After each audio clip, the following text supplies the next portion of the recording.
Alam nyo, madalas nating naririnig ang salitang ebanghelyo. Pero paano kung sabihin ko sa inyo na meron pala itong parang final evolution, isang ebanghelyo na walang hanggan? Ating alamin kung ano nga ba ang ibig sabihin nito ayon sa ating pinag-aaralan ngayon. So, ito yung pinakatanong na sasagutin natin. Ano nga ba talaga itong ebanghelyo na walang hanggan na binabanggit sa Biblia? Let's break it down. Okay, para masundan natin to, isipin nyo na meron tayong mapa. Magsisimula tayo sa ugat ng problema, yung batas. Tapos titingnan natin yung solusyon na may dalawang bahagi, dadaan tayo sa isang matinding pagsubok, at sa huli, makikita natin kung paano si Jesus ang naging sagot sa lahat ng yan. Alright, first up, ano ba talaga ang puso, yung pinaka-core ng ebanghelyo? Ating alamin kung ano ang pakahulugan dito ng ating source material. Ayon sa source, hindi lang ito basta good news. Hindi. Ito yung pangwakas, yung absolutong huling revelasyon, ang kumpletong sagot sa tatlong mabigat na tanong: kasalanan, katuwiran at paghahatol. Ito na yun, kumbaga. At para mas maintindihan, hinati ng source yung function ng katotohanan sa tatlo. Una, pagdating sa kasalanan, ang trabaho nito, ibunyag ito. Pangalawa, para sa katuwiran, ang goal, makamit ito.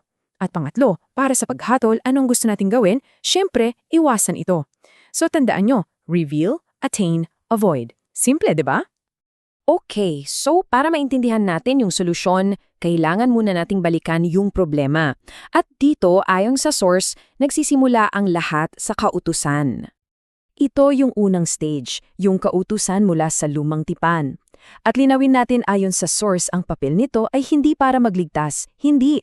Ang role nito ay mag-diagnose, para siyang doktor na nagsasabi sa'yo, o ito yung sakit mo. Tinuturo niya kung nasaan yung problema. So heto yung pinaka-point niya. Isipin nyo yung kautusan na parang isang perpektong salamin. Pagtingin mo, makikita mo lahat ng dumi, lahat ng mali. Ipinapakita nito sa atin yung agwat natin mula sa standard ng Diyos. At doon, malinaw na malinaw, nakikita natin yung problema. So, okay, problema, check, malinaw na. Ngayon, paano naman yung solusyon? Dito, ipinapakita ng source na hindi ito biglaan, kundi isang progresibong revelasyon. At dito, kitang-kita na natin yung buong theological na mapa. Nag-umpisa sa step 1, ang kautusan na nagsasabi sa atin kung anong mali. Tapos step 2, yung ebanghelyo ng kaharian sa New Testament na nagbigay ng paunang solusyon sa pamamagitan ng pananampalataya. At sa dulo, step 3, ang ebanghelyo na walang hanggan. Ito na yung kompleto, yung final, yung pangwakas na solusyon para sa isang bagong langit at isang bagong lupa.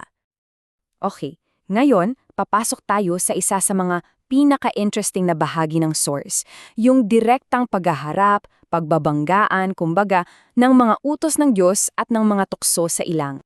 Ang argumento ng source dito, hindi basta-basta o random yung mga tukso na hinarap sa ilan. Ang bawat isa, ayon sa kanila, ay isang direktang pag-atake sa mga pundasyon ng 10 utos.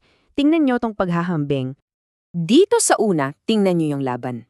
Spiritual command versus physical desire. Sabi sa utos, huwag kang magkakaroon ng ibang Diyos. Ang focus, espiritual na katapatan. Anong tukso? Gawing tinapay ang bato. Ang focus, yung kumakalam mong sikmura.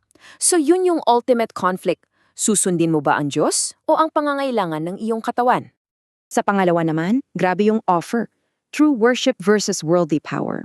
Ang utos, huwag kang gagawa ng Diyos-Diyosan. Ang tukso, lahat ng kaharian sa mundo ibibigay ko sa'yo, lumuhod ka lang sa akin. So ito yung choice, sasambahin mo ba yung tunay na Diyos na walang kapalit na yaman o sasambahin mo yung huwad na kapangyarihan para makuha ang lahat ng yaman sa mundo? Ang bigat na pagsubok, di ba? At lahat ng yan, lahat ng pinag-usapan natin, dito patungo. Ito yung pinaka-konklusyon ng source. Si Jesus pala ang naging pangwakas na batas. Siya ang nagbigay ng bagong kahulugan sa lahat.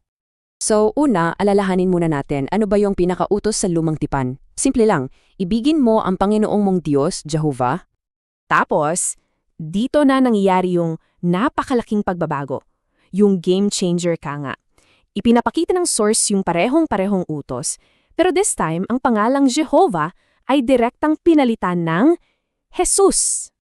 So ito na yung pinaka-argumento ng source material. Sa ilalim ng ebanghelyo na walang hanggan, si Jesus na mismo ang katuparan. Siya na ang embodiment ng kautusan. Hindi ito totally bagong batas para itong perfect final interpretation ng original. Ang ideya ay parang binigyan ng bagong salamin ang bawat utos. Halimbawa, yung utos na huwag kang sasamba sa ibang Diyos, sa bagong interpretasyon, nagiging huwag kang sasamba sa iba maliban sa Panginoong Jesus. Malinaw, di ba? At hindi lang yan. Tignan pa natin yung isang huling halimbawa, yung tungkol sa Sabbath o araw ng pamamahinga. Kasi dito inilalahad ng source si Jesus hindi lang bilang isang taong sumusunod sa Sabat. Hindi, sinasabi na si Jesus na mismo ang Sabat. Siya yung kahulugan ng espiritual na kapahingahan. So yung pahinga, hindi na lang isang araw sa kalendaryo, naging isang persona na. Kaya para i-wrap up yung buong kwento mula lumang tipan hanggang sa aklat ng pahayag, para talaga siyang isang mahabang kalsada, isang roadmap na may iisang destinasyon lang.